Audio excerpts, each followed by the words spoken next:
ನಮಸ್ಕಾರ ಎಲ್ಲ ದೊಡ್ಡ ಮಂದಿಗೆ ಅವ್ನು ಏನು ಮ್ಯಾಚ್ ರೀ ಇದ ಕೆಟ್ಟ ಡೇಂಜರ್ ಸುಳಿ ಮಗದ ಮ್ಯಾಚ್ ರೀ ಅವ್ನು ಬಾಯಾಗ ಬೀಜ ಒಂದು ಬಹಳ ದಿನ ಆಗಿತ್ತ ಅವ್ನ ಆರ್ ಸಿ ಬಿ ಮ್ಯಾಚ್ ನೋಡಿ ಇವತ್ತ ಅವ್ನು ಏನು ಮ್ಯಾಚ ಏನು ಸುದ್ದಿ ಪೂರ್ತಿ ಆರ್ ಸಿ ಬಿ ಗೆಲ್ಲೋಂಗ ಬಂದಿತ್ತು ಮ್ಯಾಚ ಅವ್ನು ತಿಲಕ್ ವರಮ ಹಾರ್ದಿಕ್ ಪಾಂಡ್ಯ ಏನು ಬ್ಯಾಟಿಂಗ್ ರೀ ದೊಡ್ಡ ಶಾಲಿಟ್ ಹೊಡಿತೀನಿ ಏನ್ ಯಾಕಿರ್ಲಿ ಅವ್ನು ಬ್ಯಾಂಕಿ ಬ್ಯಾಟಿಂಗ್ ರೀ ಪೂರ್ತಿ ಸತ್ತಿತ್ತು ಅವ್ನು ಮುಂಬೈ ಪಾಲಿಗೆ ಮ್ಯಾಚ್ ಅದನ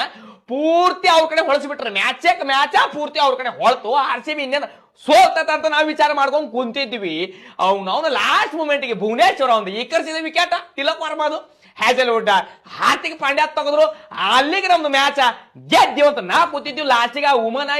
ಏನು ಗೊತ್ತಿಲ್ಲ ಪ್ಲೇಯರ್ ಅದನ್ನೂ ಒಂದು ಬರದಾನೆ ಒಂದು 4-6 ಹೊಡಿಲಕತ್ತ ಮತ್ತೆ ಅಲ್ಲಿ ಹೊಳತಾತ ಮಾಡಿದ್ದೆ ನಾ ಮ್ಯಾಚ್ ಏನು ಮ್ಯಾಚ್ ರೀ ಅವನು ಬಹಳ ಕೆಟ್ಟ ಹೆಂಗಾಗಬೇಕು ಪ್ರತಿ ಒಂದು ಮ್ಯಾಚ್ ನೋಡಾಕ ಚಂದ್ರಿ ನಾವು ಮೊದಲು ಇತ್ತು ನೋಡ್ರಿ 200 ಹೊಡೆದ್ರ ಭಾಳ ಹಿಂಗ ನಾವು 220 ಹೊಡೆದ್ರು ಚೇಂಜ್ ಮಾಡಕ್ ಬರತ್ತಾರ ಇನ್ನು ಟಾರ್ಗೆಟ್ 250 ರನ್ ಇಡ್ಬೇಕಂದ್ರ ಕೆಲ್ಸಕ್ಕೆ ಬರ್ತದೆ ಯಾಕಂದ್ರೆ ನಾವು ಹೊಡೆದ್ರೆ ಅವ್ರು ಹೊಡೆಯವ್ರಿ ರೀ ಚಲೋ ಅವ್ರ ಕಡೆ ಬೌಲರ್ ನಮ್ಮ ಕಡೆ ಬೌಲರ್ ಎಲ್ಲರೂ ಹೊಡೆಯವ್ರ ಆಗಿಬಿಟ್ಟಾರ ನಾವು ಬೌಲರ್ಗಳು ಎಂತ ಬೌಲರ್ ಬಂದ್ರು ಬರೀ ಇಕರ್ಸ್ಲಾತಾರ ಬ್ಯಾಟ್ಮನ್ಸ್ಗಳು ಏನ್ ಯಾಕೆ ಕಾಡಿ ನಮ್ಮ ಆರ್ ಸಿ ಬಿ ಹೋದ ಮ್ಯಾಚ್ ಸೋತಿತ್ತು ಈ ಮ್ಯಾಚ್ ಗೆದ್ದಾರ ನಾವು ಫುಲ್ ಖುಷಿ ಗೆಲ್ಲಿ ನಮ್ಮ ಕೊಹ್ಲಿ ಬ್ಯಾಟಿಂಗ್ ಪಟೇದಾರ ನಾವು ಜಿತೇಶ್ ಶರ್ಮಾ ಎಲ್ಲ ಬೆಂಕಿ ಬಬಲದ ಆಗೈತೆ ನಮ್ಮ ಆರ್ ಸಿ ಬಿ ಹೊತ್ತು ಮ್ಯಾಚ್ ಗೆದ್ದಿದ್ದೆ ಫುಲ್ ಖುಷಿ ನೆಕ್ಸ್ಟ್ ಮ್ಯಾಚ್ ಮಾತ್ರ ಹೊಡೆಯೋದು ಅವ್ನು ಏನ್ ಯಾಕೆ ಕಾಲಿ ಈ ಸಲ ಕಪ್ ನಮ್ದ ಜೈ ಆರ್ ಸಿ ಬಿ